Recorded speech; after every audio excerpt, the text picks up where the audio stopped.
Hello and welcome to Death Knights of Krynn, and this will be part 24. We are now at Dargaard Keep. Dargaard Keep towers before you. The massive drawbridge is raised. A voice calls down from a high turret. Say the password. What do you do? What do you say? Of course we speak, and we say the Nissa, the word we got from Ariela's key and was confirmed to be the password. There's a pause, then the drawbridge crashes open. No one is visible inside the keep. The drawbridge controls are here. You hack at them until the drawbridge can no longer be raised. You may now enter and leave the keep freely. Intruders, guards rush at you from both sides. So, we are in Dargaard Keep. Of course, last episode we went to Dulcimer, killed a lich, and entered Voicewood to pick up the Rod of Omniscience. Item of minor importance, especially for this area. I would have done any leveling, any identifying of equipment before heading to Dargaard Keep. This will be 3 episodes, by the way, 1 for each floor. I could probably squeeze it into fewer parts, but I would rather have shorter videos than longer videos, so I hope you'll bear with me.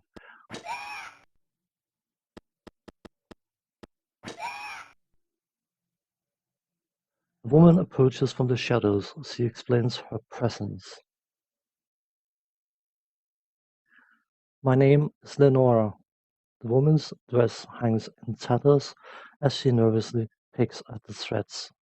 I'm looking for food or money for my family. Her jaw stiffens. I have a right to steal from this place. Saucer's minions killed my husband, and our children need to eat. Her anger fades and the haunted expression returns. I don't dare enter any further than the first floor. If you're wise, you won't either. You tell Lenora of your mission. May I follow your team just for a few hours? She asks hesitantly. I'll be safe behind you, and I can search the bodies of those you slay for money or rations. In exchange, I'll help you as much as I can with my knowledge of the keep.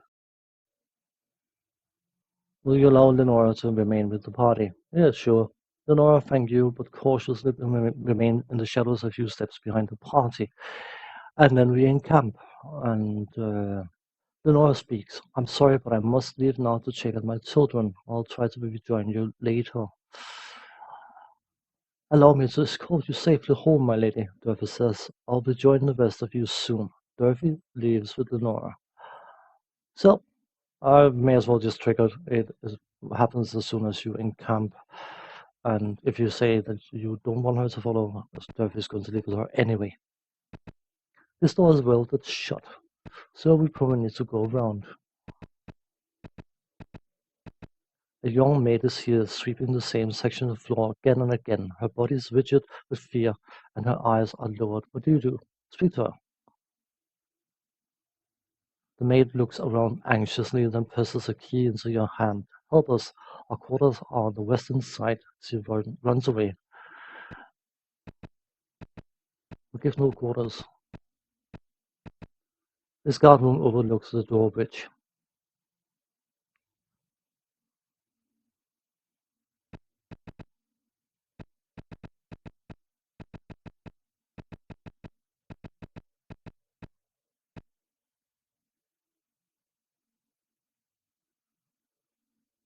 You unlock this door with the key the maid gave you.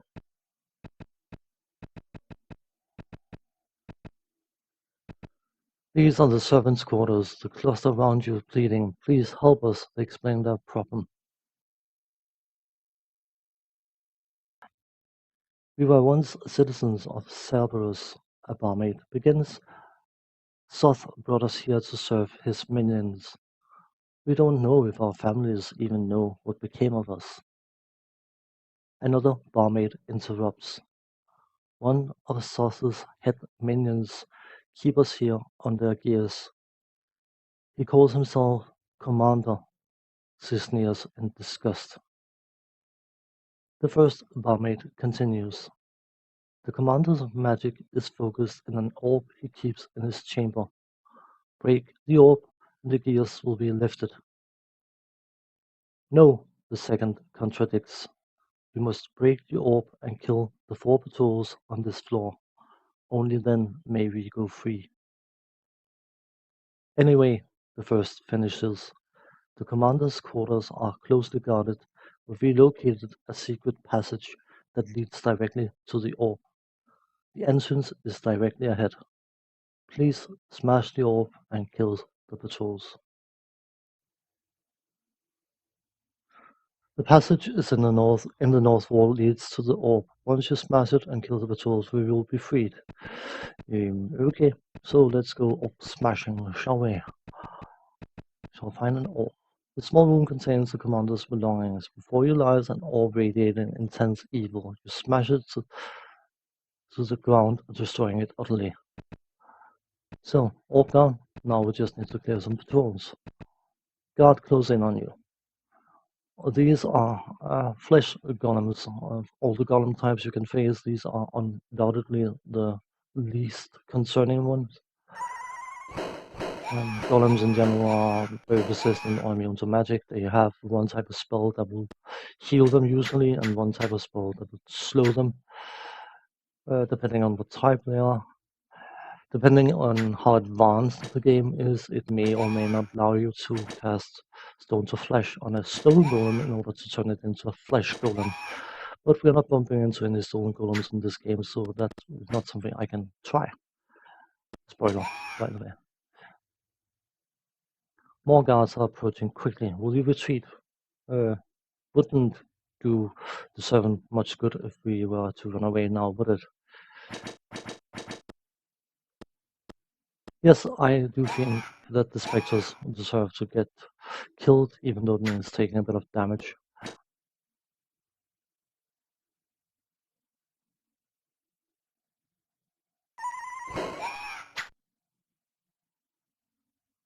I don't know whether I've mentioned it before, but our characters should be max level.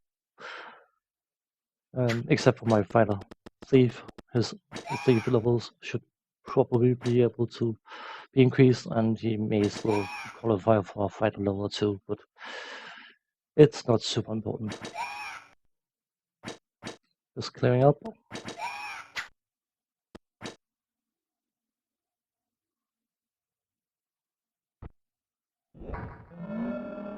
I just want to showcase that massive backstab. Felt good. So, looking for trouble. Yeah. Looking for patrols.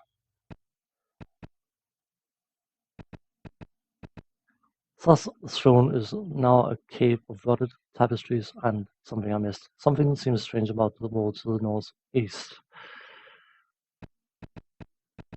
An ancient chandelier lies in ruins here. You see human bones crushed under the twisted metal. Thus, throne sits here, an immobile panel before it blocks a dark passage. An indentation in the top of the throne is skull shaped. Put your head in the indentation. You think a bit of it and back away. I'm fairly sure it kills the character if you do that. You hear patrol approaching. Vampire patrol attacks. As I've mentioned in earlier episodes, and I will probably mention again, this has been pre-recorded about a year ago, and it was planned to be voiced over after the fact, but I thought I gave myself more time to read the text than I did. And truth be told, I think I was getting to the point where I want to be done with the game. So I probably rushed it a bit more than I necessarily wanted to. I do apologize for that.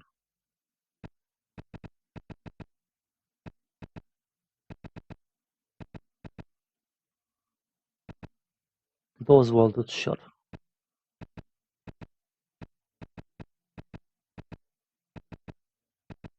You face a row of ancient barracks. They've clearly been vacant for ages. Dirty straw is piled in the corner of this old barracks. It looks like this room was used as a temporary prison. Search the straw. You find a small tarnished amulet. It's worthless, but you see the initials SA engraved on the back. Your patrol approaching. Made you so their whereabouts loose on you. Those who are signified as being patrols are the patrols that count towards freeing the servants. Anything else would be random encounter. But the initials SA. I wonder who we have met who have those initials. Well, probably not someone we know. Nah, probably not someone important. Probably not, no. I suppose we'll probably find out eventually. Where anything are usually not that dangerous, it's just they require high magical or silver weapons to be damaged or hurt even. Formality. We have plenty magical equipment to beat them.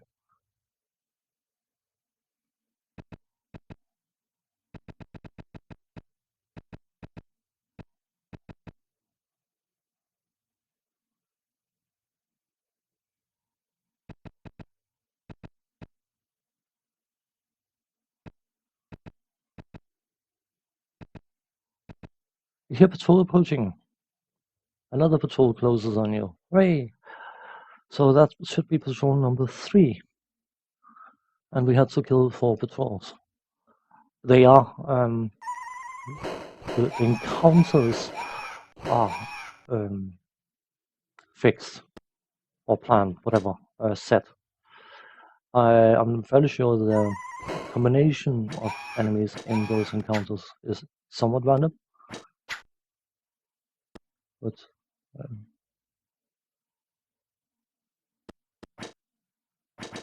in any case, nothing too major. So you don't want to go. You unlock the store with the key that the maid gave you. The servants wait anxiously for their keys to be lifted. I don't know whether that's the right way to say it, but that's what I call it. The closet is empty. That's where we smashed you all.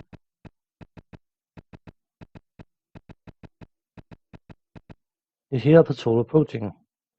Wraiths and were-tigers move in for the kill. Oh well, that's probably going to be a difficult encounter. Let's prepare some fireballs, shall we? Just, to make sure.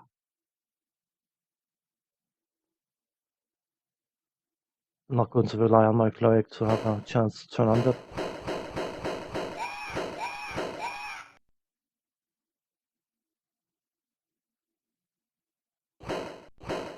Oops.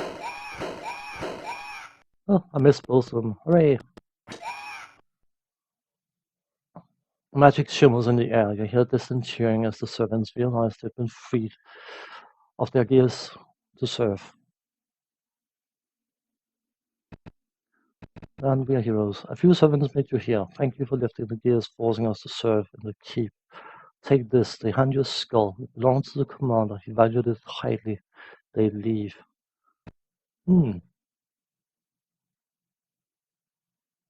Whatever that is. Ah, of course. This large bedroom is empty. Now I know what the skull is for. Of course. It never had dawned on me before doing the voiceover now. Saucer's throne is now cave. Yeah, but the tapestries are uncovered. You could probably put the skull in the throne's head indentation and open the secret door. Hear many voices chanting in the room ahead. What do you do? Listen. A group of clerics are conducting a ritual in the altar room. As you enter, they turn and attack. Scary. I'm fairly sure if you put the skull into the head indentation, it opens a path to level 2, but it's nothing major, and there's a few things you can still do on this level. So just clearing out.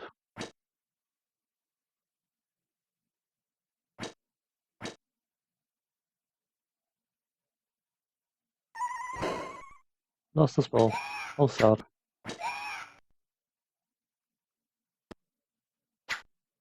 Come on, hit please.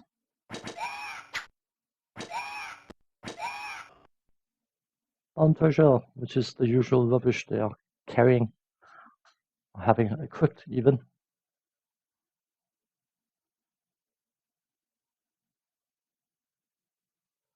No, we're good. The priest lied dead around you. Something glimmers on the altar against the eastern wall.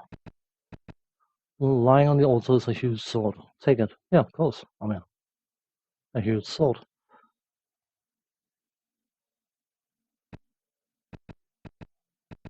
Dusty coffins fill the room. Muffled cries and thumping comes from within one in the southwest corner. The altar is bare.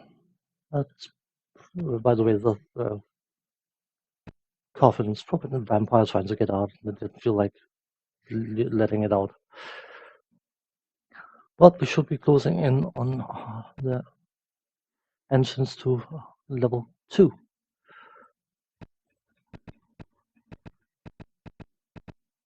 And here we are. A curving staircase leads to the second floor of the keep. Climb the stairs in next part. Thanks for watching. Take care. See you next time. Bye bye.